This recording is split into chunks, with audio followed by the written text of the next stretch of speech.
Excelente pregunta. ¿Cómo podemos empezar la revitalización desde nosotros? Si ustedes recuerdan, una de las cosas que dijimos al principio o como iniciamos el día de ayer fue precisamente hablando que el revitalizador es Cristo. Entonces, realmente se trata de Cristo, ¿verdad? Entonces, esa es una de las cosas. La otra cosa que hablamos como parte de los principios de esto es la cuestión de que... Voy a apagar este. ¿Sí está prendido? No.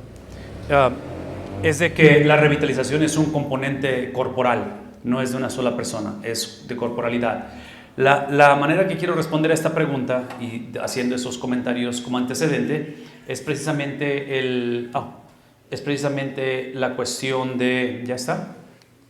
Ahí está. Ok, gracias, hermano. Sí, te doy este, hermano. Este como que se está acabando la pila. Parece, no sé.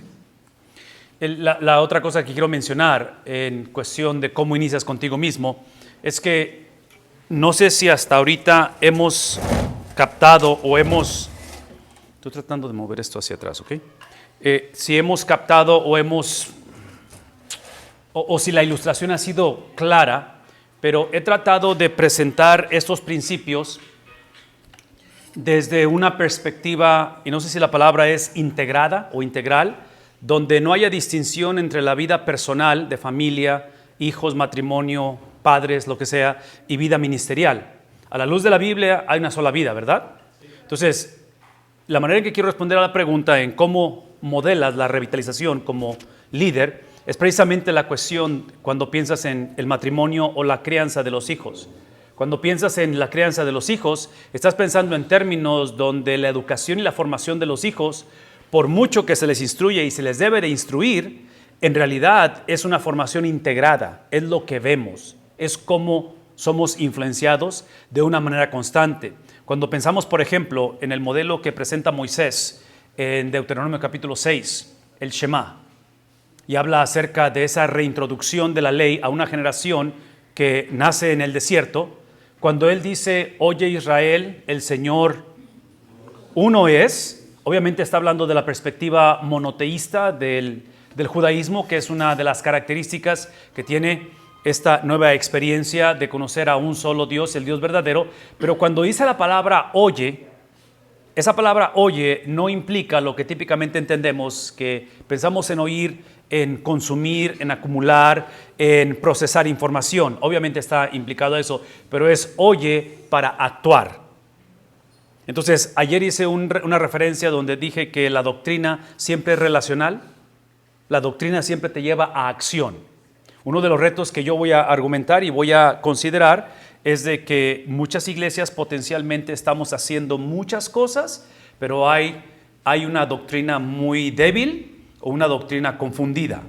Entonces, si no tenemos cuidado, parte del proceso de revitalización que tiene que ver con el modelar de una manera integrada es la cuestión de que el pastorado no puede continuar siendo ejercido solamente desde una preferencia personal, porque todos tenemos inclinaciones, preferencias personales, dones y talentos, y eso es inevitable.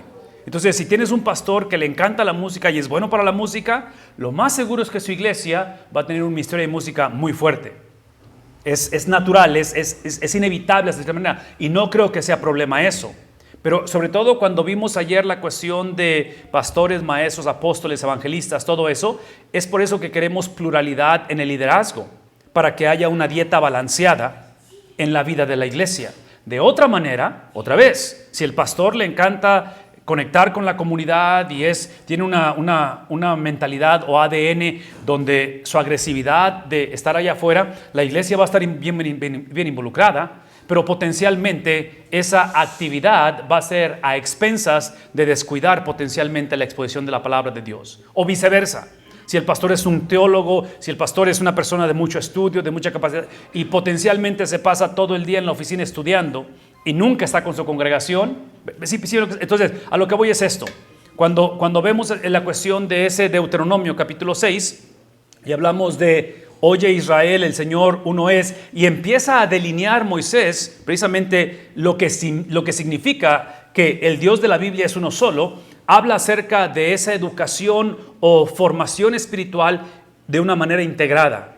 Entonces habla acerca de cómo a tus hijos, desde que se levantan hasta que se acuestan, en fin, el punto es que está integrado. Entonces yo creo, mi convicción en la revitalización, por eso es que nuestra conferencia se llama El Revitalizador, inicia a través de simplemente reflejar no solamente lo que sabes, pero lo que eres. Porque la revitalización de una iglesia o la salud de una iglesia no son simplemente principios de crecimiento o de salud de la iglesia. Es literalmente principios, lo cual no estamos en contra de aprender, de tomar notas, de procesar información, y gracias a Dios por aquellos que saben hacerlo o lo han puesto en libros, en videos y todo eso. Pero al final de la conversación es la contextualización, es la cristalización o encarnación, donde en tu entorno tienes la oportunidad no solamente de enseñarlo, pero de vivirlo o de experimentarlo en comunidad. Entonces, una vez más, para mí la respuesta de cómo inicia contigo es porque la revitalización es lo que eventualmente somos, no es tanto lo que hacemos. Empezamos, y esto lo dije ayer, empezamos a multiplicar lo que somos, porque otra vez, pensando en esta cuestión de apóstoles, maestros, evangelistas, de este liderazgo, y por eso las gráficas que usé ayer, donde tenías el círculo rojo y el círculo azul como círculos concéntricos, hablamos de que ese liderazgo, que es el mismo principio con respecto a los padres, mamá y papá en ese círculo o en ese óvulo que está rojo y los hijos afuera, es de que lo que somos, la posición que tengo como pastor, el llamado que he recibido es para multiplicarlo. Inclusive por eso es que la gráfica que les mostré ayer es una gráfica que estructura la iglesia a través de esos llamados, a través de esos dones y talentos. Entonces, si estás liderando, en este caso como evangelista o tal vez como apóstol, que para mí el apostolado es el don de pionero, de misionero, de enviado, porque no creo que existan apóstoles hoy en día como hubo en el Nuevo Testamento, pero el punto es de que en la iglesia hay personas que tienen ese don, pero potencialmente ese don no lo van a ejercer de una manera vocacional. Entonces siempre van a ser, entre comillas, laicos, y uso esa palabra muy cuidadosamente, ¿verdad? Pero entonces ese llamado es el mismo, simplemente que ese tipo de personas están proveyendo para sus familias de una manera diferente que aquellos que tenemos el privilegio de vivir del evangelio en cuestión de ingresos. ¿Me explico? Entonces, una vez más, es la cuestión de que está integrado todo. No, la revitalización no es lo que enseñamos, es lo que somos. Entonces, si la persona no ha sido revitalizada, si su vida no está modelando estos principios, realmente va a ser muy difícil que esto suceda. Un comentario más con respecto a esto, y esto lo enfatizo y lo enfatizo una y otra vez, y lo enfaticé ayer y lo voy a enfatizar hoy otra vez. Para poder modelar esto, no solamente enseñarlo, pero modelarlo, va a requerir tiempo. Ese es el punto, que va a requerir tiempo. Entonces, por eso es que cuando entras a una iglesia, sobre todo si la iglesia está establecida, y entras a la iglesia, la sugerencia es no hacer cambios. Ayer se hizo la pregunta, la sugerencia es invertir tus primeros años, tu energía, tu trabajo, es en influenciar a los influyentes y crear un equipo de trabajo donde eventualmente pastoreas la iglesia a través de tus líderes, no a través de tu persona. Es a través de tu persona, pero como te has multiplicado y ahora tienes un grupo de personas que Dios ha llamado, que la iglesia ha confirmado y has invertido tu vida en ellos, ellos invierten su vida en los demás. Entonces el proceso de multiplicación es el proceso donde la iglesia es liderada de una manera con diversidad o pluralidad de liderazgo, en lugar de, otra vez, si como pastor todo depende de mí y el día que yo salgo se viene para abajo el asunto, probablemente no fue una buena mayordomía de lo que hemos recibido. No llevamos a cabo un ministerio de sucesión bíblico y efectivo, porque el ministerio de sucesión es inevitable, siempre sucede. La única pregunta es si va a ser bíblico y si va a ser efectivo. Esa es la única pregunta. Entonces, ahí es donde queremos tener un poquito de intencionalidad en ese aspecto. Ok, espero que eso ayude. ¿Alguien más? ¿Comentario? ¿Pregunta? Porque tengo mucho PowerPoint que compartir. Cuando hablas de influencia referente a ello, quiero entender que es tu dependencia de Dios transmitiéndola a los líderes, ¿cierto? ¿Tu influencia de Dios transmitida a los líderes?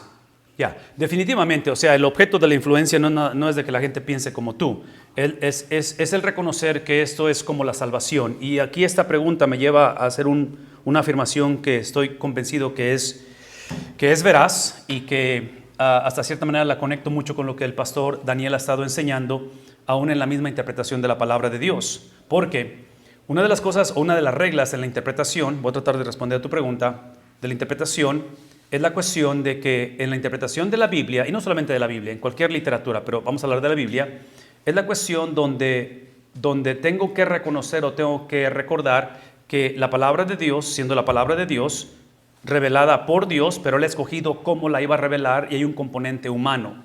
Entonces, en la interpretación de la Biblia, lo que no queremos seguir haciendo es acercarnos a la Biblia, sea en el estudio personal o sea en la exposición, enseñanza, predicación. No podemos seguir haciendo esto, acercarnos y decir, ¿qué me está diciendo Dios a mí? ¿O qué entiendo yo de la Biblia? Porque no estamos en contra de que Dios hable a tu vida y no estamos en contra de que entiendas lo que dice la Biblia. Pero el problema con eso es que ni tú ni yo somos inspirados. La autoridad está en el autor original, no en lo que yo entiendo del autor original. Entonces la pregunta no es qué es lo que yo entiendo de la Biblia o qué significa la Biblia para mí. Eso está aceptable después de que lidiemos con lo que estoy por explicar. Lo que quiere hacer en la Biblia es acercarte y preguntarte qué entendió el autor original del mensaje que Dios le dio. Porque ahí es donde está la autoridad. ¿Es lo único que Dios endorsa o es donde Dios se convierte en el aval y dice, este es el mensaje del que me hago yo responsable? Entonces la influencia que yo quiero es entender donde es un componente divino, pero hay un componente humano. ¿Estamos claros de ello, en lo que estoy diciendo? Y cuando te acercas a la palabra de Dios, que tiene los dos componentes, aquí es el entender que mucho de lo que estamos hablando, cuando existe un cierto tipo, y esto lo expliqué ayer también como ilustración, hablé de la naturaleza, las dos naturalezas de Cristo en su persona, que son dos naturalezas que solamente podemos hablar de sus distintivos, de cada uno de ellos, pero no podemos separarlos. ¿Recuerdan eso?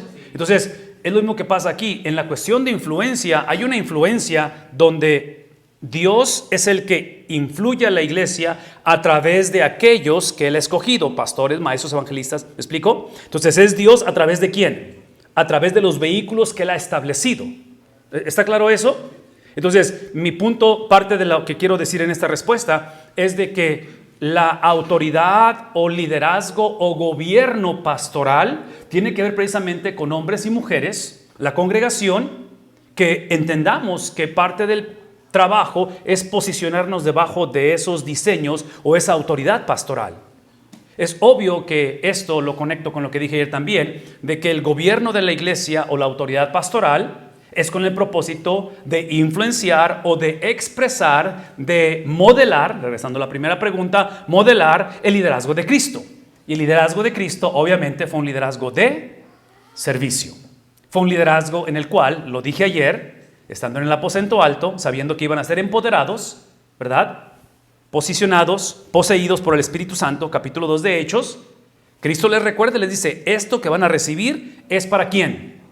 Es para otros. Entonces el liderazgo de la iglesia, la revitalización, es la influencia de una vida de servicio en la cual, inclusive, si el tiempo me alcanza, voy a tocar eso ahorita en cuestión de cómo lidiar en la revitalización, porque esto lo he estado explicando y he tratado de crear un cierto tipo de advertencias con respecto a esto, porque no quiero que dentro de 2 meses o 2 años me hablen y me digan, hey, lo que nos enseñaste me costó mi pastorado, porque salimos de pleito. ¿Qué estoy diciendo? Ahorita, si el tiempo me alcanza, quiero hablar acerca de qué hacer en tiempos de oposición, porque es cuestión de tiempo, va a haber oposición y la revitalización va a requerir que literalmente se abrochen los cinturones y agárrense. Porque si te pones a pensar en una iglesia estancada o en declive, parte de ello es que llega un punto en el cual todo está cómodo, ¿verdad? Y llega un punto en el cual es un grupo de personas en las cuales tienen cierto tipo de homogeneidad entre ellos, pero realmente es un club social muchas de las veces. Ok, todo esto lo estoy otra vez tratando de explicar porque en cuestión de esa influencia, esa reproducción de tu persona en otros, ¿sí? Es a través de esa intervención divina. Entonces sí, es Dios, la presencia de Dios a través de mi liderazgo. ¿Cuál de los dos es? La respuesta es sí, son las dos. ¿Captamos eso? Son los dos, porque así es como Dios ha operado a través de la historia. Él no solamente decidió hacer las cosas, pero decidió cómo iba a hacer las cosas. Entonces, ayer hablé acerca de las llaves del reino, Mateo 16, hablé acerca de la gran comisión y hablé acerca de que ese movimiento, esos imperativos, esa obediencia de la iglesia está basado en la persona de Cristo, en la obediencia de Cristo. Entonces, aún mi influencia, realmente la influencia de Dios a través de su Espíritu, el cual ha sellado mi vida, ha llamado mi vida a liderar la iglesia, pero es la influencia de alguien más puesta en mis manos para administrarla. Ahorita estoy por mostrarles el pasaje de Hebreos, si no me equivoco es el 13, capítulo 13, donde habla acerca de que los pastores daremos cuenta de las almas que han sido confiadas, ¿verdad? Entonces, otra vez, ¿es privilegio con responsabilidad? ¿Sí? Entonces, encontrar ese balance de privilegio con responsabilidad no es fácil. Y entre paréntesis, ese es el énfasis que estoy poniendo en pluralidad de liderazgo. Porque como pastor, como siervo, como líder, como padre, todos tenemos los famosos puntos ciegos.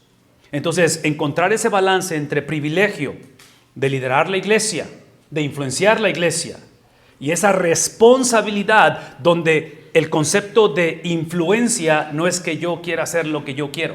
No es que simplemente se trata de mis preferencias personales, por eso que necesitamos, otra vez, necesitamos protección de nosotros mismos. Eso es parte de lo que estamos tratando de decir.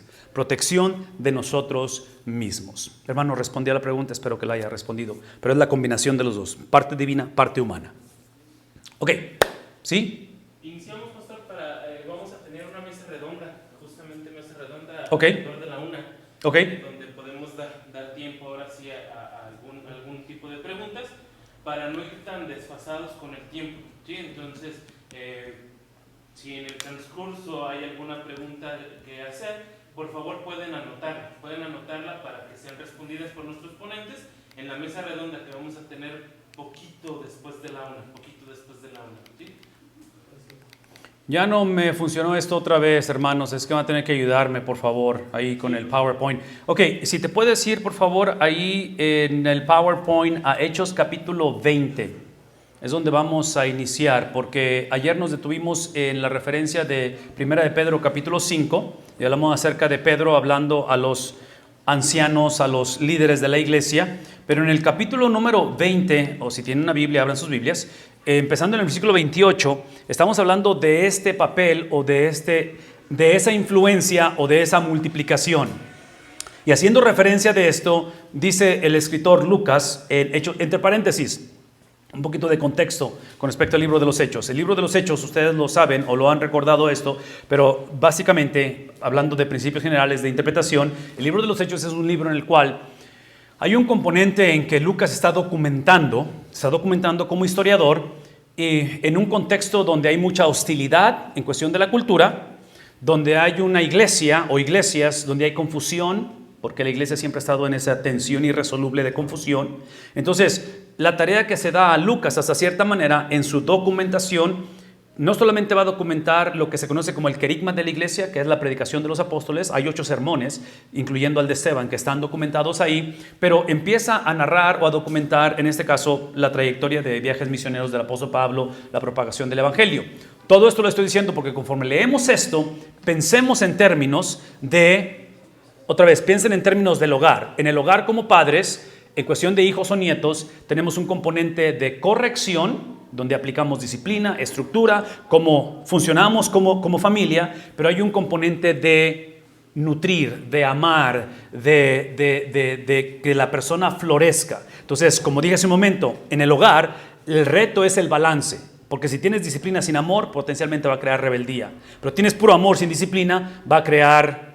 también rebeldía, ¿verdad? O sea, la llevas de perder si mueves el péndulo muy hacia acá, muy hacia acá. E inclusive entre los matrimonios, típicamente nos casamos con personas que son lo opuesto a nosotros. Y en el matrimonio típicamente hay uno que tiende más a la disciplina y otro que tiende más al apapacho o en fin, el punto es que por eso es que somos dos, ¿verdad? En ese aspecto. Lo que estoy tratando de decir es esto, que ese componente de disciplina con nutrición o con fortalecimiento es precisamente lo que está pasando a través de las Escrituras. Y Lucas lo que está haciendo en su documentación, en estas, tratando de recordar la veracidad. Otro componente que me acabo de acordar de Hechos. Otro componente o razón por qué está escrito Hechos es para demostrarle al gobierno que el cristianismo no es una amenaza al gobierno. Porque los romanos siempre estaban, ¿verdad?, a la defensiva de que en cualquier rato se les levantaba a alguien, porque obviamente son la potencia mundial. Entonces, el judaísmo era considerado una religión legal dentro de la estructura grecorromana. Entonces, el cristianismo de alguna manera, está tratando de mantener eso para que, y aquí entran algunos principios que pudiera explicarlos en detalle, pero la cuestión de cómo la Biblia no habla en contra de la esclavitud, por ejemplo, lo cual es reprobable, pero es una de esas cosas que en mi mente trato de pensar de cómo el evangelio se mueve y es documentado la palabra de Dios de tal manera que usa el contexto sin aprobar lo que está sucediendo, pero usa el contexto para que el evangelio se mueva. ¿Me explico? Se mueva. Entonces, esto lo menciono porque vean lo que dice el versículo 28. Tengan cuidado de sí mismos y de toda la congregación, en medio de la ciudad, en medio de la cual el Espíritu Santo les ha hecho obispos para pastorear la iglesia de Dios, el cual, ¿qué dice? Él ha comprado con su propia sangre. Entonces, aquí otra vez crea esa tensión irresoluble que le pertenece a Dios, que Dios la ha comprado, que esta es la idea de Dios, pero ha sido comisionada a nosotros. Entonces, ¿cuál de los dos es? La respuesta es sí, ¿verdad? Son las dos. El punto es el balance. ¿Cómo le haces para, en un momento dado, operar, ejercer tu llamado como padre, como madre, como abuela? ¿Cómo le haces? En dependencia a la autoridad suprema de Dios. ¿Me explico? ¿Cómo le haces para, como soltero, como joven, ejercer tu carrera, lo que el Señor te ha llamado y tu pasión y todo eso, pero lo haces bajo los designios de Dios? Ese es el estira y afloja, ¿verdad? Entonces en el pastorado es exactamente lo mismo. Versículo 29. Sé que después de mi partida vendrán lobos feroces entre ustedes que no perdonarán el rebaño. Entonces conecten lo que acaba de decir con esta realidad. Van a venir lobos feroces entre ustedes que no perdonarán. Aquí es donde podemos pasar un buen tiempo hablando acerca de esta cuestión de dentro de la misma congregación potencialmente salen esas experiencias que nunca, inclusive estadísticamente hablando, los que se dedican a ver la manera en que la iglesia se mueve y el crecimiento de la iglesia, hablan y dicen que las familias que típicamente, las familias que típicamente te trajeron a la iglesia, te recibieron, te sintieron sentir en casa cuando viniste como pastor, hay una posibilidad muy grande que son las que te van a dar puñalada en la espalda en cuestión de meses o años. Hay una posibilidad muy grande. Entonces, pensemos en el aspecto. Y otra vez, esta es una conversación de doble sentido, ¿verdad? Porque como pastores es obvio que no somos infalibles. Es obvio que hemos lastimado a la iglesia. Ok, déjenme hacer una afirmación que no estoy completamente seguro, que estoy de acuerdo con ella, la voy a hacer como quiera porque la leí y porque es lo que otra vez algunas personas han dicho. Lo que se ha dicho hoy en día, o lo que se dice hoy en día, que son más los pastores que detienen a la iglesia que iglesias que detienen pastores. Son más... A ver, más fuerte. ¿Lo pueden poner en la pantalla? Son más los pastores que detenemos a la iglesia en cuestión de revitalización que iglesias que detienen a los pastores que la iglesia sea revitalizada. ¿Vas a votar o qué? No es tiempo de votar. ¿O tienes una pregunta? Sí, lo que pasa es que aquí, por lo que dice lobos feroces, ¿verdad? Por ahí hay otra parte donde dice guardaos de los falsos profetas. Ven a vosotros vestidos de ovejas, pero en su interior son lobos rapaces. ¿Se refiere a los pastores o se puede referir también a cualquier miembro de la iglesia? Bueno, típicamente en una referencia del Nuevo Testamento va a hablar de falsos maestros. Típicamente es lo que está diciendo, ¿verdad? Porque otra vez la interpretación inicia con lo que significó en ese tiempo, no con lo que pensamos hoy en día o cómo hoy en día lo vemos ilustrado a través de la internet. No, en ese contexto típicamente es falsos maestros. Son sectas que se infiltran con una agenda literalmente específica para ya sean judaizantes, ya sean gnosticismo, cualquiera que sea ello. Entonces, esa es parte de lo que diría en ese aspecto. Entonces, estás hablando de dos aspectos para responder tu pregunta. Una es de agentes o de personas o de movimientos externos que se infiltran. Por otro lado, Potencialmente es lo que estás diciendo. Gente que ya está dentro de las filas, porque aquí es donde entras en la enseñanza de Juan, precisamente en sus cartas, ¿no? Cuando habla acerca, en primera de Juan habla acerca de eso. Judas va a hablar en su pequeñito libro acerca de la defensa de la fe y da la impresión que es dentro de la congregación. Entonces la respuesta es sí. Otra vez, esto lo expliqué el día de ayer. Cuando hablamos de Mateo capítulo 16 y hablamos de esa conversación de Cesarea de Filipo, y Cristo hace la afirmación que basado en la confesión de Pedro es que Él va a edificar su iglesia y las puertas del Hades no prevalecerán. Lo que está sucediendo realmente en esa conversación, y algunos dicen, teólogos, dicen que ese pasaje de Mateo 16 es donde la iglesia nace. Otros dicen que es en el aposento alto. Pero aquí está el punto. El punto es que en ese pasaje de Mateo 16, Cristo lo que está haciendo, esto es lo que entiendo de la Biblia, está posicionando a la iglesia en una actitud o mentalidad ofensiva, no tanto defensiva. En un partido de fútbol, quien trae la pelota está ofendiendo. El que no trae la pelota está defendiendo. Entonces la iglesia no existe, el cristiano no existe para defenderse del enemigo, de acuerdo a lo que está diciendo Mateo 16. Es el infierno que existe para defenderse de la iglesia.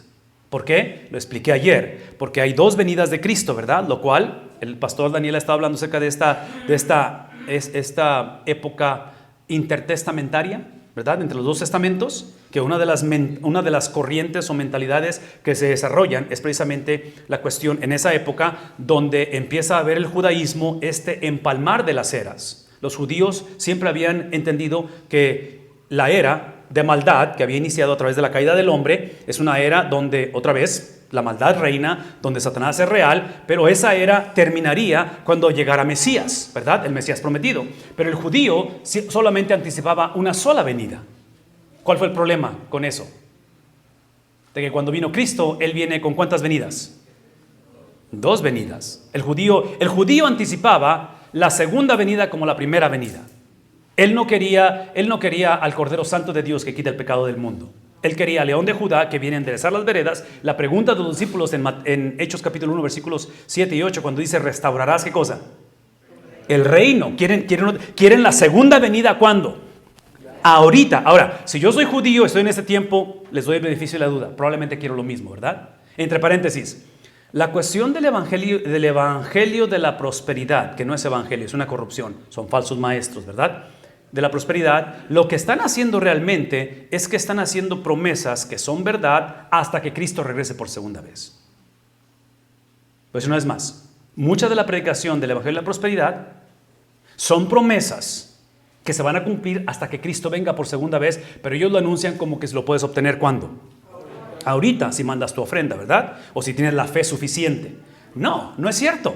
Porque en este mundo tendréis aflicción. Porque el apóstol Pedro habla acerca precisamente, y Hebreos habla de que es Hebreos 5:8, que dice que Cristo fue perfeccionado a través de su sufrimiento. Entonces, todo lo que estoy tratando de decir es de que en cuestión de esos falsos maestros que se infiltran, mi argumento va a ser, hablando de la iglesia y su condición de estancamiento o declive, es que la falta de revitalización es una iglesia que en lugar de actuar basado en lo que Cristo dijo o la posicionó en una actitud ofensiva, la iglesia empieza a actuar en una actitud defensiva y empieza a protegerse, ¿me explico? Y al protegerse, lo que empieza es que se convierte vulnerable y permite la infiltración de ello. Porque, por favor, escuchen lo que estoy diciendo, porque no quiero que sobreespiritualicemos esta conversación o la veamos como algo muy foráneo o muy distante. Es el mismo principio a nivel de casa, a nivel de hogar. El día de ayer, y algunos hermanos se dieron cuenta de ello, pero estábamos en la comida y en el hogar de nosotros, que es la casa de ustedes, tenemos un sistema de alarma. Y ahorita la familia literalmente está en el norte de Texas porque ahí vive nuestra hija y nació nuestra nieta. Mi esposa está allá, mi hija, tenemos dos hijas, la hija de en medio que vive con nosotros está allá también. El punto es que la casa está sola.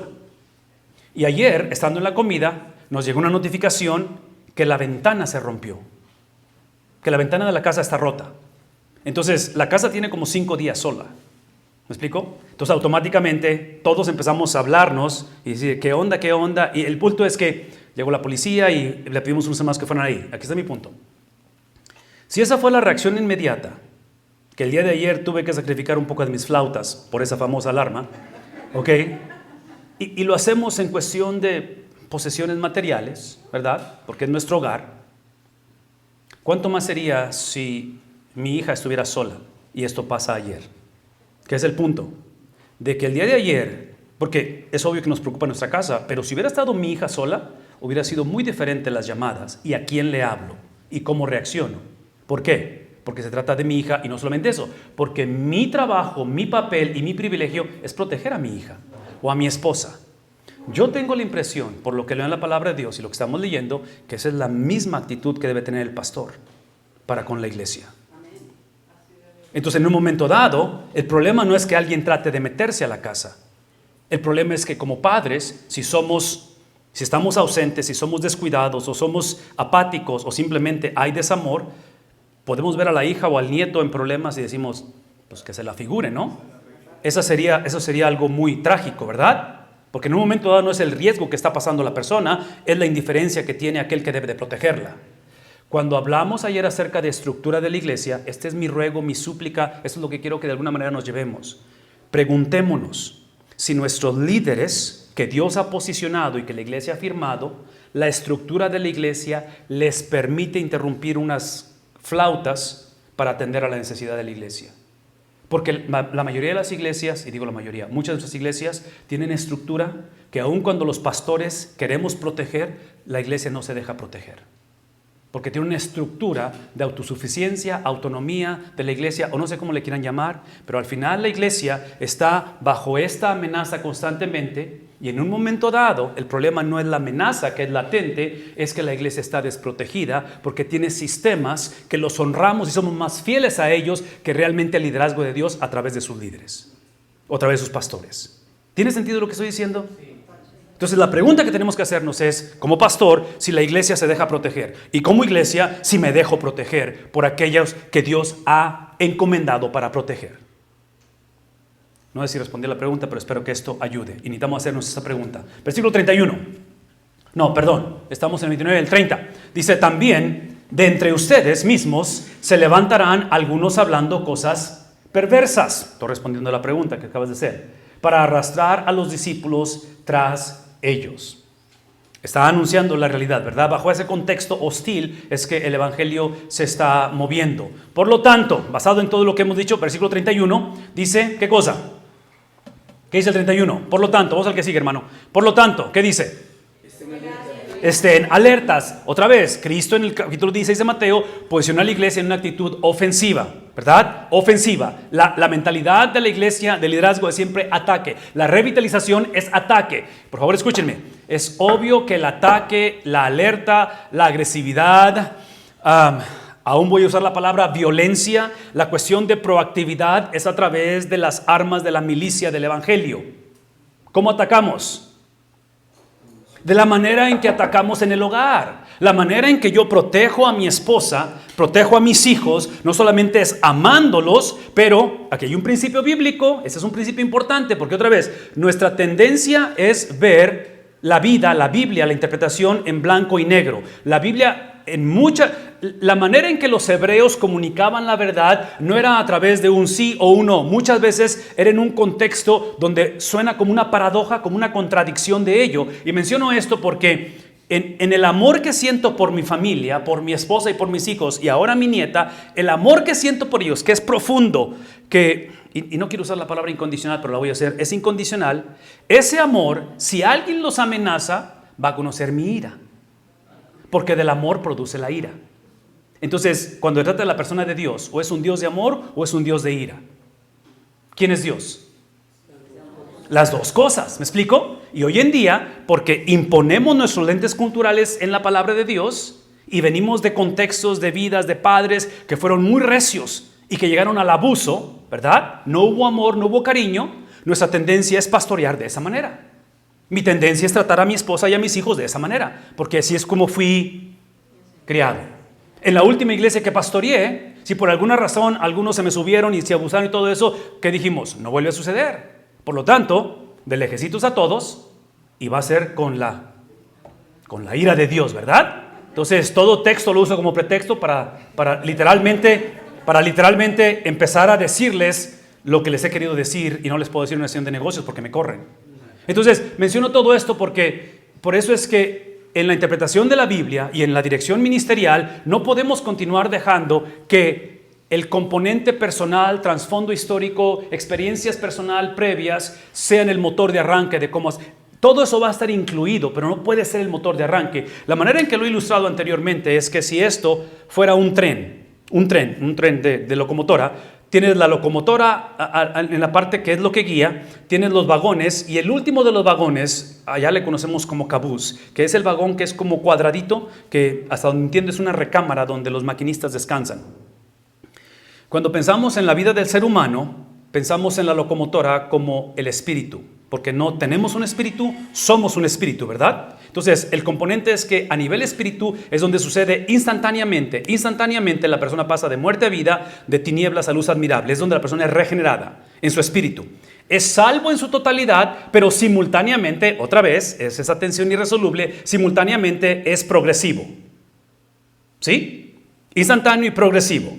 Entonces, justificación, santificación y eventualmente glorificación. Entonces, eres completamente salvo, pero estás siendo salvo y eventualmente serás salvo. ¿Todos? ¿No? Suena como trabalenguas. Ok, entonces piense conmigo en ese aspecto. Si la salvación instantáneamente sucede en la locomotora e instantáneamente eres salvo, entonces, si los vagones fueran los pensamientos, la locomotora es el espíritu. Tu espíritu es, el malhechor en la cruz fue completamente salvo, su espíritu, pero potencialmente su pensamiento no fue moldeado porque no fue educado, discipulado. ¿Me explico? Pero fue completamente salvo. La bendición del malhechor en la cruz es que cuando llegó al cielo no hubo un examen teológico o doctrinal, ¿verdad? Simplemente entró. ¿Por qué entró? ¿Por qué entró? Le entró porque Cristo dijo, hoy estarás conmigo en el paraíso. Entonces, eres salvo, y lo dije ayer, eres salvo exclusivamente porque Cristo lo dijo. Esa es la única razón, ¿verdad? Entonces, el aceptar, el decir sí al Evangelio es el producto de lo que Cristo pronunció. Otra vez, es una conversación que podemos tener después. Si va a haber flautas, en las flautas podemos hablar de eso. Pero aquí está mi punto. Salvo instantáneamente, progresivamente a través de los pensamientos. Pablo habla en Romanos capítulo 12 que tiene que ser a través de la renovación, ¿verdad? ¿Cómo es que dejamos de conformarnos a este siglo, a esta era? A través de la renovación de vuestros pensamientos. Entonces, piensen en la cuestión progresiva de pensamientos. Yo argumentaría que el cabús, el último, son las emociones. Entonces, cuando hablamos de las emociones, que son extremadamente importantes y es parte de lo que somos como seres humanos, lo que deseamos es que tanto pensamientos, que serían los vagones, como el cabús, que son las emociones, se sujeten a la locomotora. A nivel de liderazgo o a nivel pastoral, lo que queremos es que sea el Espíritu de Cristo, que es realmente lo que crea la regeneración de nuestra vida, sea lo que guíe y lo que gobierne mi liderazgo en la iglesia. Entonces, aun cuando soy un pastor de 72 años o soy un pastor de 24 años y tengo mucha experiencia, no experiencia, estoy en mi segundo matrimonio, cualquiera que sea el caso, escuchen, y dije segundo matrimonio porque es controversial ese tema, ¿ok? Pero lo vamos a tocar. Cualquiera que sea la situación, lo que quiero es que el gobierno de mi liderazgo es a través de la locomotora. No de los vagones y mucho menos del cabús. Entonces no gobierno, no pastoreo, no revitalizo basado en lo que conozco, el último libro que leí, la experiencia que tuve, quién fue mi pastor o de dónde vengo. Todo eso es importante y el Señor usa toda esa trayectoria, ¿verdad? Sin aprobar todo lo que pasó en la trayectoria, pero Él lo va a usar. Pero el punto al final de la conversación es que es algo que dirige y liderea el Espíritu de Cristo en mí. A nivel de generación, a nivel de cultura, literalmente esto es lo que somos.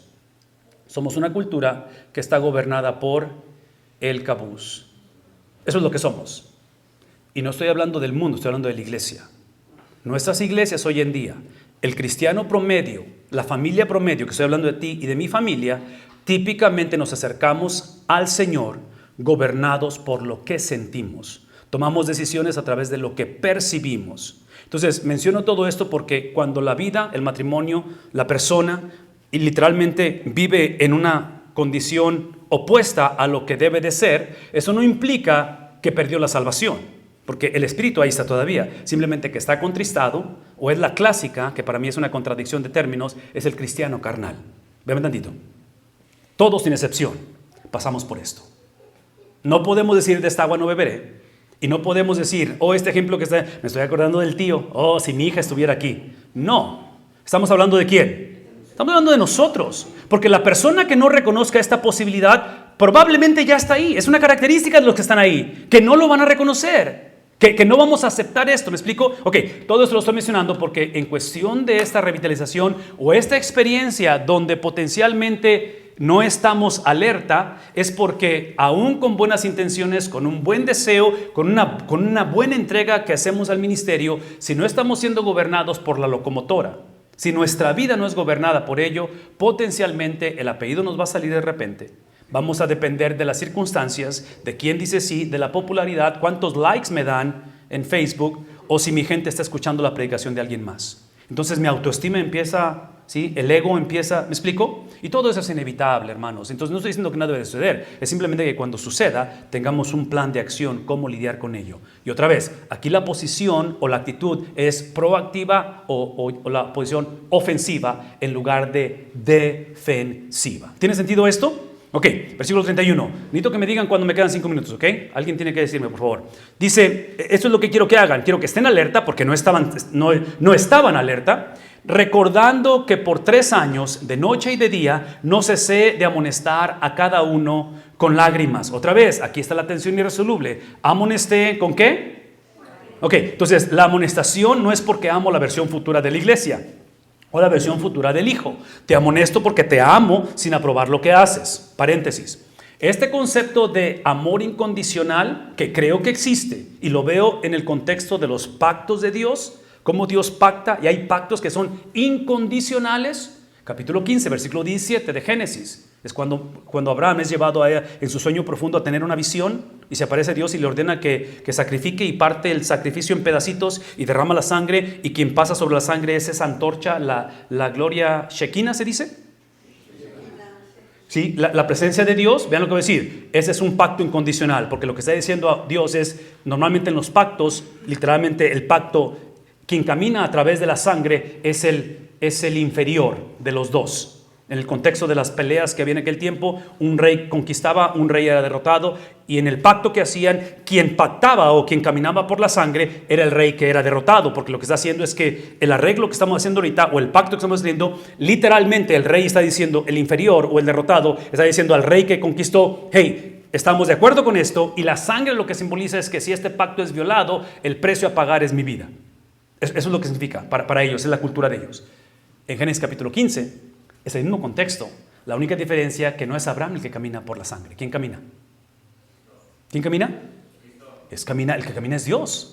Y al caminar Dios, lo que está diciendo Dios es esto, es que estoy caminando, estoy pactando contigo, Abraham, ¿verdad? No con la versión futura de Abraham. Estoy hablando de Abraham, el Abraham mentiroso, y ustedes saben el resto del resumen y del contexto de Abraham, y está pactando, y ese pacto Dios lo hace consigo mismo, donde no solamente está diciendo Dios, no solamente yo soy responsable de este pacto que estoy haciendo contigo, que a través de ti, en tu vejez y en tu esterilidad, ¿qué te voy a dar? Al hijo de la promesa, y de ese hijo que viene una familia, y de esa familia ¿quién viene? Una nación, y de esa nación viene ¿qué? Bueno, viene un pedazo de tierra, bienes y raíces, pero de ahí viene ¿qué? La simiente. ¿Recuerdan eso? La simiente, ok, ese es Génesis capítulo 3 versículo 15, el protoevangelio, ¿verdad? Traído en efectividad, en cristalización. Aquí está mi punto, que en medio de ese pacto incondicional que Dios está haciendo con Abraham, no solamente Dios dice yo me hago responsable de esto, pero aquí está la gracia de Dios. De que Dios está diciendo, porque Abraham no caminó en la sangre, Abraham es un espectador de este pacto. Y está diciendo el Señor, si tú llegas a violar este pacto, yo me hago responsable de tu violación. Si tú quiebras, violas este pacto, no vas a pagar tú el precio. ¿Quién lo va a pagar? Yo lo pago. Entonces es el concepto de que el infinito se hace finito. El que es trascendental se limita a sí mismo. ¿Me explico? Entonces, eventualmente eso es reflejado apuntando hacia un sacrificio perfecto, porque es lo que hace Cristo, ¿no es cierto? Cristo asume nuestra responsabilidad. La muerte que debimos de haber vivido, experimentado, la experimenta Cristo. La vida que debimos de haber vivido, Él la vive por nosotros. Eso es la gracia de Dios, ¿no es cierto? Ok, todo esto lo estoy explicando porque esa gracia o amor incondicional, tanto en la vida de Abraham como en su descendencia, en la nación de Israel y en la iglesia en el Nuevo Testamento, no implica una relación incondicional. Voy a decir una vez más para que lo escriban, ¿ok? El amor incondicional no es sinónimo de relación incondicional. En las calles de Tangancícuaro hay leyes viales. No digo que todos las respetamos, pero hay, ¿verdad? ¿Qué es el punto? De que sin esas leyes potencialmente sería anarquía. Cada quien va a manejar como quiere y como le da la gana, ¿verdad? Ok, aquí está mi punto, de que esas leyes existen para protegernos, no para controlarnos. Entonces, el amor incondicional de Dios lo que crea restricciones o crea reglas o parámetros de cómo se ejerce ese amor. Entonces, en mi entendimiento de la Biblia, esas condiciones de Dios no solamente es la palabra de Dios, pero es la vida de Cristo. Porque Cristo es el parámetro, no solamente es el modelo, pero es el parámetro de cómo el hombre debe de vivir. Entonces, cuando mis pensamientos o mis acciones o mis palabras, ¿ven lo que voy a decir? Cuando mis pensamientos, mis acciones o mis palabras enlutecen el corazón, ¿así se dice? ¿Traen luto al corazón de Cristo? ¿Adivinen qué? ¿Alguien? Dígame. No solamente eso, pero sí, lo va a hacer definitivamente, sobre todo si eres cristiano. Pero, ¿qué pasa cuando traemos luto al corazón de Cristo? La única manera o el remedio es arrepentimiento, ¿verdad? Porque es pecado. ¿Qué es mi punto? Este es mi punto. De que como iglesia, si no conocemos el corazón de Cristo, la mente de Cristo, el sentir de Cristo, el procesar de Cristo, la ideología de Cristo, la mentalidad de Cristo, la teología, la doctrina de Cristo, potencialmente vamos a causar luto a Cristo y no vamos a saber que lo hemos causado. Entre más pasa el tiempo, tenemos 27 años de casados, mi esposa y yo, es obvio que más nos conocemos. Ahorita estamos descubriendo entre nosotros como matrimonio un área que no conocíamos, es el ser abuelos. Es un aspecto que no conocíamos porque nunca habíamos tenido una nieta o un nieto, ¿verdad? ¿Qué es el punto? De que han sido 27 años de descubrirnos mutuamente, y lo dije al principio, el propósito del matrimonio, de acuerdo a Génesis o de acuerdo al diseño divino, que inicia con una experiencia inicial, la boda, el sello, el pacto, crea una experiencia continua, inicial, continua, y esa continuidad es para llegar a ser uno. Eso es lo que entiendo que es el matrimonio. Entonces, piensen en términos de conocer a Cristo. Y el conocimiento de Cristo no puede ser simplemente teológico o cognitivo, sino que tiene que ser un conocimiento del cual la Biblia usa diferente lenguaje, y uno de ellos es que dice, cuando Adán conoció a Eva, ella concibió. ¿Qué tipo de conocimiento es ese? ¿Eran amigos en Facebook? No. Es el conocimiento más íntimo que puede haber entre un varón y una dama en el vínculo del matrimonio, ¿verdad? Es lo que estamos hablando, de ese conocimiento de Cristo. Entonces, mientras sigamos siendo la generación de hombres y mujeres, esto lo dije ayer también, que busquemos a Dios para que nos diga qué hacer, en lugar de buscar a Dios para saber quién es Él. ¿Ven la diferencia? Entonces, hoy en día queremos sermones prácticos. Simplemente, pastor, dámela en 30 minutos porque llevo prisa, pues ahora hoy en día vengo que 2 veces al mes a la iglesia, ya no, todos los domingos, ¿verdad? Entonces te voy a dar esta ventana, pastor, como predicador, más vale que lo hagas entretenido, pero tiempo de escudriñar la palabra de Dios no lo tengo realmente porque, tengo muchas cosas que hacer entre semana. Entonces, cuando te vengo a escuchar, pastor, nada más dime qué hacer. Porque estoy atravesando esto, porque mis hijos, mis padres, la vejez, la situación económica, ¿me explico? Simplemente dime qué hacer. Hermanos, no. Ese no es el evangelio. El evangelio no es lo que yo hago o necesito hacer. ¿Qué es el evangelio? Lo que Cristo hizo. Ese es el evangelio. Y basado en lo que hizo, ahora sí hacemos. ¿Me explico? Basado en lo que hizo es que hacemos. Entonces, una vez más, el amor incondicional tiene que ser ejercido en una relación condicional. Y la condición del cristiano es una persona. La vida de Cristo es el parámetro. Es literalmente las líneas que dividen lo aceptable y lo reprobable en la vida del cristiano. ¿Tiene sentido eso? Entonces, el punto aquí es conocer a quién. No a mí mismo. No quiero ir a la iglesia donde me ayuden a conocerme a mí mismo. Yo sé exactamente quién soy, de acuerdo al libro de Romanos. ¿Me explico? Mis acciones no me hacen pecador. Es porque soy pecador, por eso peco. Mis mentiras no me hacen mentiroso. ¿Por qué he hecho mentiras? Porque soy mentiroso. Eso es lo que somos, ¿verdad? No es lo que hacemos, es lo que somos. Entonces, por eso el punto es conocerle a Él, para conocerme a mí mismo y saber qué hacer. Ok, aquí está el contexto otra vez, versículo 31, donde está hablando acerca de esta tensión irresoluble, donde he estado sobre ustedes y les he estado exhortando, donde los amonesté y lo hice con lágrimas. Versículo 32, ahora los encomiendo a Dios y a la palabra de su gracia. Otra vez, este corazón pastoral lo está encomendando, que es poderosa, ¿para qué cosa? No tanto para hacerlos inmunes de los lobos rapaces. La palabra de Dios lo que hace es que te posiciona no tanto en una actitud defensiva, pero una actitud, ¿qué dijimos? ofensiva, de ataque. Y la manera en que atacamos no es evitando pecado, es buscando la gloria de Dios. Entonces, mi propósito como pastor o revitalizador no es tratar de cambiar la conducta de la iglesia, es mostrar la grandeza de Dios. Por eso es que es en la palabra de Dios, porque la palabra de Dios no describe lo que la iglesia tiene que hacer, que lo describe. La palabra de Dios que describe. ¿Cuál es el punto de la palabra de Dios? Es la revelación de Dios. ¿Me explico? Entonces la labor del revitalizador es la introducción y yo siempre le digo a la gente, y se los digo a ustedes, se los digo a donde quiera que voy, solamente traigo un mensaje, no traigo muchos mensajes, no traigo diversidad de mensajes, es un solo mensaje, es el carácter de Dios, la grandeza, la magnificencia, la gloria, la santidad de Dios. Ese es el mensaje. ¿Me explico? Entonces la revitalización es otra cosa más que simplemente la reintroducción ¿de quién? Simplemente de Dios. El problema de la iglesia es que hemos olvidado quién es Él. Entonces está diciendo Él, hey, es la palabra de Dios la cual, otra vez, esta la cual les he encomendado o los encomiendo, la palabra de su gracia que es poderosa para edificarlos y darles la herencia entre todos los santificados. Ok, ¿tiene sentido esto, hermanos? Ok, rápidamente, lo que sigue. El revitalizador, ahí en la pantalla, por favor, vamos a lo que sigue. El revitalizador se consagra, y esto es parte de la estrategia de revitalización. El revitalizador lo que hace, basado en lo que estamos hablando, va a ser esta actitud ofensiva en lugar de defensiva, es que la labor pastoral o del revitalizador, y aquí esto que estoy por explicar realmente es para la iglesia, que el pastor es parte de la iglesia, pero piensen en sus pastores, piensen en sus líderes, piensen en aquellos que Dios ha posicionado para literalmente cuidar de sus vidas, un día darán cuenta de ellas al Señor y traer ese contexto de gobierno o de liderazgo en sus vidas. ¿Por qué? Porque aquí está la cuestión de que el revitalizador intencionalmente pone en orden de prioridad, ¿qué cosa? El apartarse, el consagrar, el literalmente separar tiempo para oración y tiempo para... Entonces, véame tantito.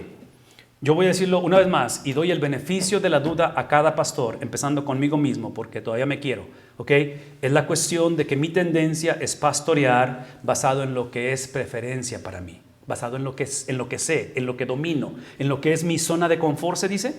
¿Sí? En esa zona cómoda es como típicamente voy a pastorear. ¿Qué es el punto? Otra vez, nada en contra de ello, pero lo explicamos hace un momento, ¿verdad? A nivel locomotor es el Espíritu de Dios, que típicamente el Espíritu de Dios opera, se mueve completamente diferente a la manera en que yo típicamente opero. No tanto que estoy en contra del Espíritu de Dios, pero lo que estoy tratando de decir es esto. Cuando hablamos acerca de la oración y el ministerio de la palabra, por favor escúchenme y otra vez, no tienen que anotarlo, no tienen que estar de acuerdo conmigo, pero como pastores, como revitalizadores, esta es la prioridad. No es el andar yendo, viniendo, poniendo, quitando y saltando. Todo eso que hacemos, yo pienso que es bíblico, pienso que es necesario, pero si sigo operando, navegando en un liderazgo singular en lugar de pluralidad, por eso es que tengo que hacer un montón de cosas fuera de esto. ¿Me explico? Porque si el Espíritu o si Dios ha escogido estas 5 áreas, dones, capacidades, talentos, y ha creado 2 posiciones de gobierno o de oficio, que son pastores y diáconos, ¿sí?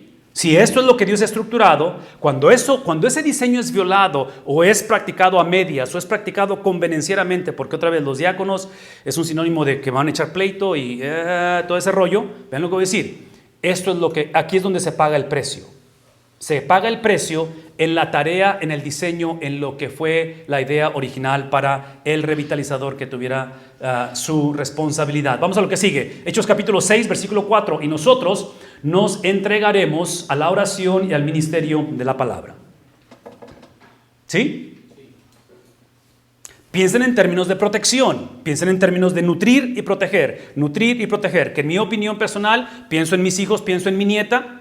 Proteger y nutrir, o sea, disciplina y amor, son como las 2 piernas. ¿Cuál de las 2 necesito más o mejor para caminar correctamente? La respuesta es sí, ¿verdad? Entonces, proteger a la iglesia y, en este caso, nutrir a la iglesia, ¿sí? Disciplina, estructura y amor es lo que estamos viendo aquí, porque dice, nosotros nos entregaremos a esos 2 componentes que no podemos delegar. Eso es lo que estoy tratando de decir. No podemos, otra vez, y estamos en un instituto, tenemos egresados, tenemos estudiantes, a lo mejor hay personas que necesitan ingresar, no sé si están aquí y necesitan, lo han estado poniendo así como que después, necesitan hacerlo ya. Vean lo que voy a decir. Y otra vez, esto es simplemente filosofía, ¿ok? No tengo versículo para esto, este es algo muy personal, es ¿cómo se dice? Mi perspectiva de esto. Sobre todo en la cuestión pastoral, porque estoy hablando de pastores, de revitalizadores, todo eso, pero a nivel pastoral, en mi recomendación, mi sugerencia, yo no mandaría o yo no sugeriría una educación formal o seminario o instituto bíblico, a menos que la persona haya dado evidencias antes de ir a ese instituto bíblico. Específicamente en la predicación, porque a nivel pastoral, bendito, y yo sé que hay maneras de expresar esto y a veces he escuchado que en nuestra cultura mexicana hacemos una distinción entre pastor y misionero. ¿Estoy correcto eso o no estoy correcto en eso? Yo he escuchado eso.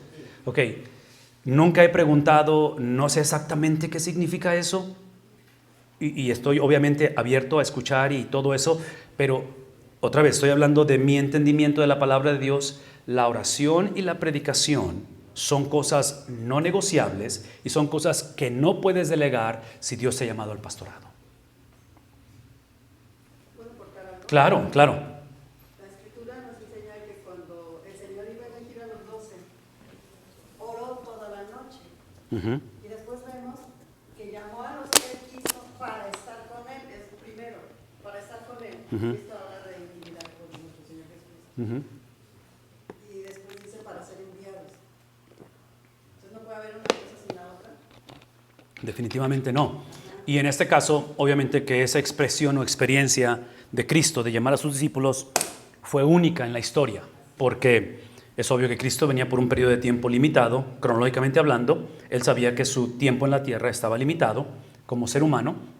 Entonces la elección de esos varones fue específica, fue con una misión específica en ese aspecto. Entonces, si quieres aplicar eso de una manera general, es obvio que parte del llamado, y lo están mencionando por la cuestión de la oración, ¿verdad? Y aún la palabra de Dios. Pero aquí es donde regresamos a la primera pregunta que se hizo: ¿cómo es que la revitalización inicia conmigo? Entonces, hablar de un pastor que ora y un pastor que asume su responsabilidad con la palabra de Dios, ¿adivinen qué? Eventualmente lo multiplicas en la iglesia, lo reproduces en la iglesia. Entonces, una iglesia que ora normalmente es el producto de un pastor que ora. Una iglesia que conoce la palabra de Dios es porque es alimentada de la palabra de Dios. Y lo dije ayer, cuando la iglesia tiene carencias, dificultades, solamente los primeros 2 años puedes culpar al pastor previo. Ya para el tercer, cuarto año, ¿es el reflejo de quién? Entonces, típicamente lo que me frustra de mi esposa son las carencias que yo tengo. A ver, ¿no? ¿Sí? Típicamente así es. ¿Por qué? Porque nuestra tendencia es ver la paja en el ojo e ignorar ¿qué cosa? La viga en el propio, ¿verdad? Esa es la tendencia de todo ser humano, es naturaleza humana. Entonces, todo eso lo estoy mencionando porque regreso al punto aquí, porque aquí no se trata de ser monedita de oro ni ser el pastor perfecto, aquí es pluralidad de liderazgo. Estoy enfatizando eso, ¿verdad? Pluralidad de liderazgo, porque nadie tiene la habilidad de ser bueno en todas las áreas. Ok, entonces en este caso, lo que acabas de mencionar es extremadamente importante, porque la cuestión de oración y cuestión de palabra de Dios que no podemos negociar, lo que te lleva a eso no es solamente conocimiento más espiritualidad, te lleva a crecer en similitud a Cristo, en intimidad. Que entre paréntesis, esta referencia de haber llamado a los discípulos es extremadamente importante, porque ustedes lo saben históricamente que estos discípulos no les va a caer el 20 hasta mucho después.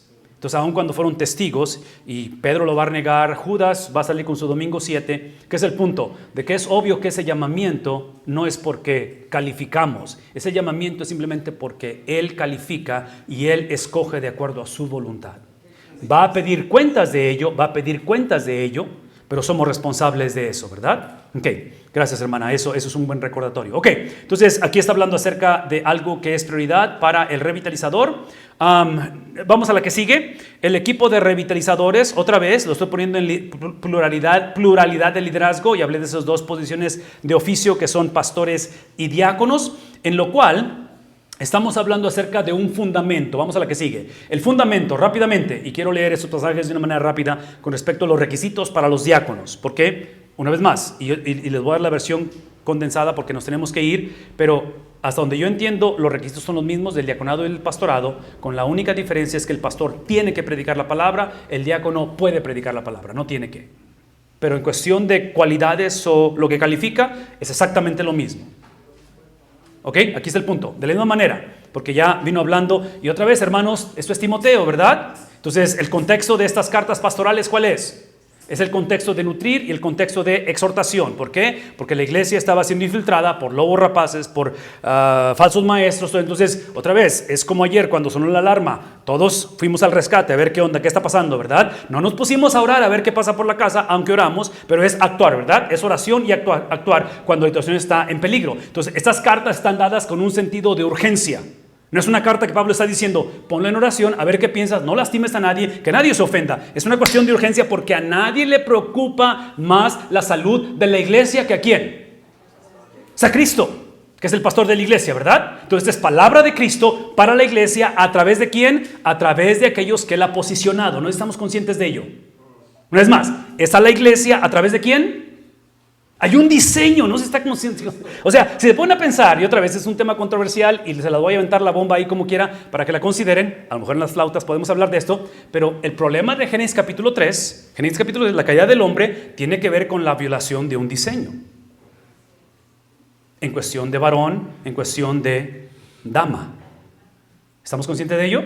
Y el resto lo conocemos, ¿no es cierto? Entonces a nivel de iglesia, cuando la iglesia no se somete a la autoridad pastoral o a la autoridad de su liderazgo, pastores y diáconos, estamos violando un diseño. Y Dios no puede bendecir cosas que van en contra de su diseño.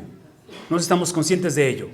Entonces hablar de revitalización es la reintroducción del diseño de Dios a través de aquellos que Dios ha posicionado a ejercer esos diseños. Ok, rápidamente. En ese contexto, después de lo que ha estado escribiendo en el capítulo 3, de la misma manera, basado en todo lo que ha dicho para los pastores, también los diáconos deben de ser, ¿qué cosa?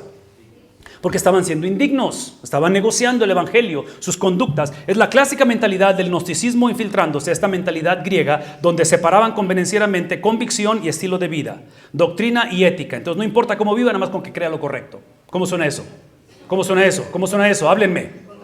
Véanme, escuchen lo que voy a decir. Es la clásica desde perspectiva pastoral, donde mientras yo les predique la palabra, no le diga nada a mi esposa y no importa dónde estén mis hijos. ¿Verdad? Donde separamos la vida de hogar con la vida, donde pensamos que el ministerio es simplemente un trabajo, donde vengo y hago la cuestión de la tarjeta, donde entro a trabajar a las 8 y salgo a las 5, ¿verdad? No existe eso en el ministerio. Yo enseño una cosa a los alumnos, los he dicho aquí en el instituto, que en el mundo tú puedes hacer lo que tú quieras hacer, nada más que hagas excelentemente tu trabajo. Puedes ser el CEO de una empresa, puedes ser adúltero, puedes ser homosexual, puedes ser lo que tú quieras. No hay ningún problema. Bautista también. Pero en el ministerio cristiano no podemos separar esto. No se trata solamente de lo que vamos a hacer, se trata también de nuestro ser, el ser, el hacer y el parecer. Porque eventualmente lo que estás diciendo del ser, eventualmente sale a flote. Lo puedes camuflajear hasta cierto punto. Y esto lo digo por convicción y experiencia porque nuestros hijos nacieron en el Evangelio, pero cuando estos niños empezaron a ser adolescentes y luego jóvenes y empezaban a entender más de la predicación, creó más convicción en mí. Porque antes estaban en la cuna y estaban en el ministerio de niños, ¿verdad? No me escuchaban predicar. Pero mis hijos son de los que es obvio que en sus mentes ellos conectan quién realmente soy con lo que estoy diciendo. Que es lo que está explicando ahorita el hermano Piña. Tal vez en el contexto secular ¿me explico? Pero otra vez, es una vida orgánica, es una vida integrada y es lo que estamos viendo aquí. El punto aquí es de que estaban siendo indignos de una sola palabra, otra vez, porque estaban teniendo duplicidad de palabra, no dando al mucho, ¿qué cosa? Ok, luego hablamos de eso. Ni amantes de ganancias deshonestas porque estaban siendo eso. Versículo 12, que los diáconos sean maridos de una sola mujer. ¿Puede estar divorciado? ¿No? ¿Sí? ¿No? ¿Soltero? No sé. ¿Ok? Que gobiernen bien sus hijos y sus propias casas.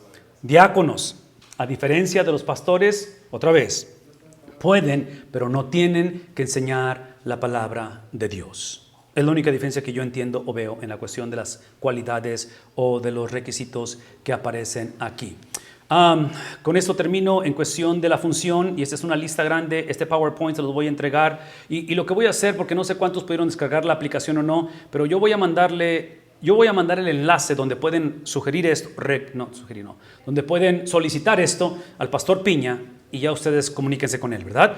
En la tarjeta que les di ayer está mi WhatsApp, entonces con toda libertad pueden contactarme y yo se los mando también.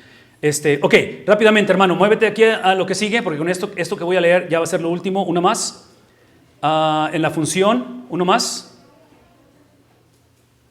Ahí está. Ok, en cuestión de pastores o revitalizadores, aquí están las cosas que somos llamados a hacer: velar por las almas, administrar la iglesia, enseñar la palabra de Dios, predicar el evangelio. Vamos a la que sigue. Gobernar la grey, proteger de los lobos, orar por sanidad, la defensa de la fe. La que sigue, refutar falsa doctrina, capacitar a los santos, ser ejemplos de los creyentes y dar cuenta de las almas. Hermanos, esto vendría siendo hasta cierta manera un cierto tipo de descripción de trabajo. No sé cómo llamarlo en ese aspecto.